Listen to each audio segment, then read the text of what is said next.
നമസ്കാരം. 2025 ഫെബ്രുവരി 24 കേരള മനസാക്ഷിയെ ഞെട്ടിച്ച വെഞ്ഞാറമൂട് കൂട്ടക്കൊല നടന്നു. ഈ ഒരു കൂട്ടക്കൊലയുടെ പ്രധാന കാരണം എന്ന് പറയുന്നത് അഫ്നാൻ എന്ന് പറയുന്ന ഒരു യുവാവിന്റെ ആർഭാടകരമായ ജീവിതം തന്നെയായിരുന്നു. ആർഭാട ജീവിതം നയിക്കാൻ വേണ്ടിയിട്ട് ഈ ഒരു യുവാവ് കാട്ടിക്കൂട്ടിയ പല പ്രവണതകളും അവസാനം ഇയാളെ പൂർണ്ണമായിട്ടുള്ള ഒരു കൊലപാതകിയാക്കി മാറ്റുകയായിരുന്നു. ആർഭാട ജീവിതം നയിക്കാൻ വേണ്ടി ഇയാൾ പലരിൽ നിന്നും പണം കടം വാങ്ങുകയും അതോടൊപ്പം തന്നെ അല്ലറ ചില്ലറ ചെറിയ രീതിയിലുള്ള ലഹരി ഇടപാടുകളിലൊക്കെ ഏർപ്പെടുകയും ചെയ്തിട്ടുണ്ടായിരുന്നു. അങ്ങനെ ഇയാൾക്ക് ഒരുപാട് കടങ്ങളും മറ്റു കാര്യങ്ങളൊക്കെ വന്ന സമയത്ത് ഇയാൾ കുടുംബാംഗങ്ങളോടൊക്കെ പണം കടം ചോദിക്കുകയും സ്വർണം ഉൾപ്പെടെയുള്ള സാധനങ്ങൾ പണയം വെക്കാൻ ആവശ്യപ്പെടുകയൊക്കെ ചെയ്തിട്ടുണ്ടായിരുന്നു. എന്നാൽ ഇതിന് പല കുടുംബാംഗങ്ങളും വഴങ്ങാതെ വന്നപ്പോൾ ഇയാളുടെ ഉള്ളിലുണ്ടായിരുന്ന മൃഗം പുറത്തു വരികയും ഇയാൾ ആദ്യം തന്നെ ഇയാളുടെ കാമുകിയെ വിളിച്ചു വരുത്തി കൊലപാതകം ചെയ്യുകയും തുടർന്ന് തന്നെ ഏറ്റവും അധികം സ്നേഹിച്ചിരുന്ന അല്ലെങ്കിൽ അയാളും ഏറ്റവും കൂടുതൽ ഇഷ്ടപ്പെട്ടിരുന്ന അയാളുടെ അനിയനെ വിളിച്ചു കൊണ്ടുപോയി ഒരു ബേക്കറിയിൽ വെച്ചിട്ട് ആ മകന് ലൈമും പപ്സും ഒക്കെ വാങ്ങിക്കൊടുത്ത് ശേഷം വീട്ടിൽ കൊണ്ടുവന്ന് ആ മകനെയും ഇയാൾ കൊല്ലുകയായിരുന്നു.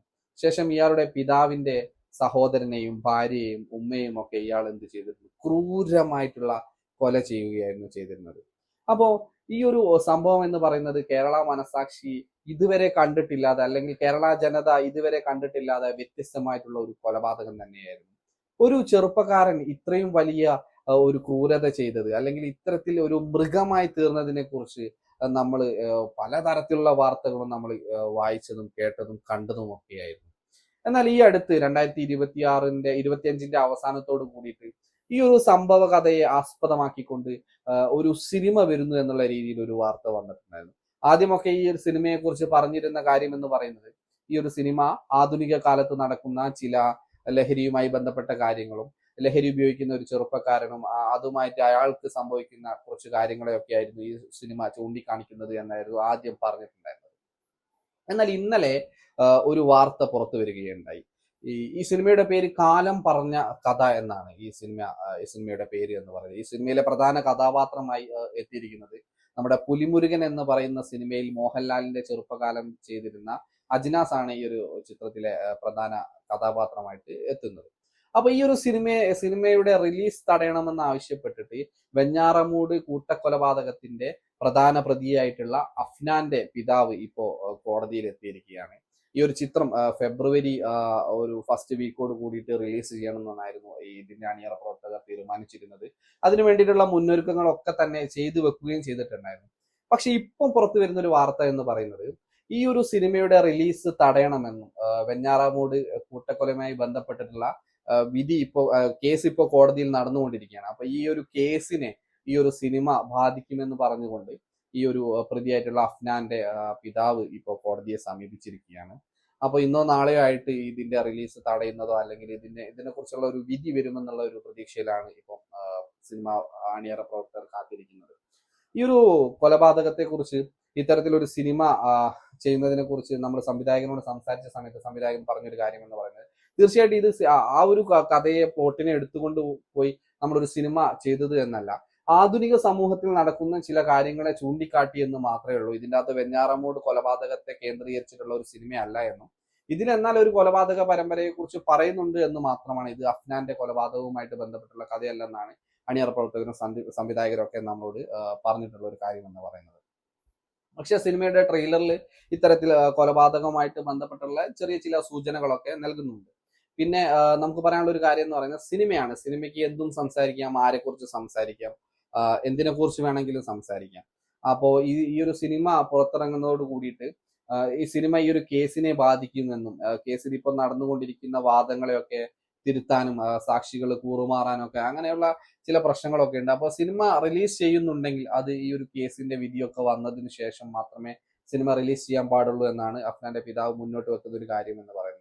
പക്ഷെ സിനിമ അണിയറ പ്രവർത്തകരെ സംബന്ധിച്ച് ഈ ഒരു സിനിമ ഇപ്പോൾ അവർ റിലീസിന്റെ കാര്യങ്ങളൊക്കെ പ്ലാൻ ചെയ്ത് വെച്ചിട്ടുണ്ട്. അപ്പോൾ റിലീസൊക്കെ വൈകുന്നതോട് കൂടിയിട്ട് സിനിമയ്ക്ക് സാമ്പത്തികമായിട്ടും അല്ലാതെയൊക്കെ ഒരുപാട് നഷ്ടങ്ങൾ സംഭവിക്കാനും കാരണമാവുന്നുണ്ട്. അപ്പോൾ ഇതുമായിട്ടുള്ള കൂടുതൽ വിവരങ്ങൾ നമുക്ക് ഉടൻ തന്നെ ഉണ്ടാവുമെന്ന് നമുക്ക് പ്രതീക്ഷിക്കാം. നമുക്ക് മറ്റു വിവരങ്ങളിലേക്ക് ഒന്ന് കടക്കുകയും ചെയ്യാം. വെഞ്ഞാറമൂട് കൂട്ടക്കൊലപാതകത്തെ ആസ്പദമാക്കി ഒരുക്കിയെന്ന് പറയപ്പെടുന്ന കാലം പറഞ്ഞ കഥ എന്ന സിനിമയുടെ റിലീസ് തടയണമെന്നാവശ്യപ്പെട്ട് വെഞ്ഞാറമൂട് കൂട്ടക്കൊലപാതക കേസിലെ പ്രതി അഫ്വാന്റെ പിതാവ് ഹൈക്കോടതിയിൽ ഹർജി നൽകി. വെഞ്ഞാറമൂട് കൂട്ടക്കൊലക്കേസിലെ വിചാരണ പൂർത്തിയായിട്ടില്ലെന്നും വിചാരണയ്ക്ക് മുമ്പ് സിനിമ റിലീസ് ചെയ്യുന്നത് കേസിനെ ബാധിക്കുമെന്നാണ് ഹർജിയിലെ വാദം. വെഞ്ഞാറമൂട് കൂട്ടക്കൊലപാതകം ആസ്പദമാക്കിയാണ് സിനിമയെന്നും ഇതിപ്പോൾ റിലീസ് ചെയ്യുന്നത് മാധ്യമ വിചാരണയ്ക്ക് കാരണമാകുമെന്നും കേസിലെ സാക്ഷികളെ സ്വാധീനിക്കാൻ സാധ്യതയുണ്ടെന്നും ഹർജിയിൽ ചൂണ്ടിക്കാട്ടുന്നു. സിനിമയുടെ പേരിൽ കുടുംബങ്ങളെ സാമൂഹിക മാധ്യമങ്ങളിലൂടെ ആക്ഷേപിക്കുകയാണെന്നും വിചാരണ കഴിയുന്നതുവരെ സിനിമ റിലീസ് ചെയ്യുന്നത് തടയണമെന്നും ഹർജിയിലെ ആവശ്യം. ഹർജി ഹൈക്കോടതി ഫയലിൽ സ്വീകരിച്ചു. പ്രസാദ് നൂറനാട് സംവിധാനം ചെയ്ത് കരുനാഗപ്പള്ളി കൃഷ്ണൻകുട്ടി കഥയെഴുതി നിർമ്മിക്കുന്ന ചിത്രം ഫെബ്രുവരി 6-നാണ് റിലീസ് ചെയ്യുന്നത്. നാടിനെ നടുക്കിയ വെഞ്ഞാറമൂട് കൂട്ടക്കൊലപാതകമാണ് സിനിമയുടെ ഇതിവൃത്തം. അതേസമയം കാലം പറഞ്ഞ കഥ എന്ന സിനിമയ്ക്ക് വെഞ്ഞാറമൂട് കൂട്ടക്കൊലപാതകവുമായി ബന്ധമില്ലെന്നും കേരളത്തിൽ നടന്ന പല സംഭവങ്ങളെ കോർത്തിണക്കിയാണ് സിനിമയെന്നും സംവിധായകൻ പ്രസാദ് നൂറനാട് കലാകൗമുദിയോട് പറഞ്ഞു. ലഹരി വസ്തുക്കളുടെ വ്യാപനമടക്കം സിനിമയിലുണ്ട്.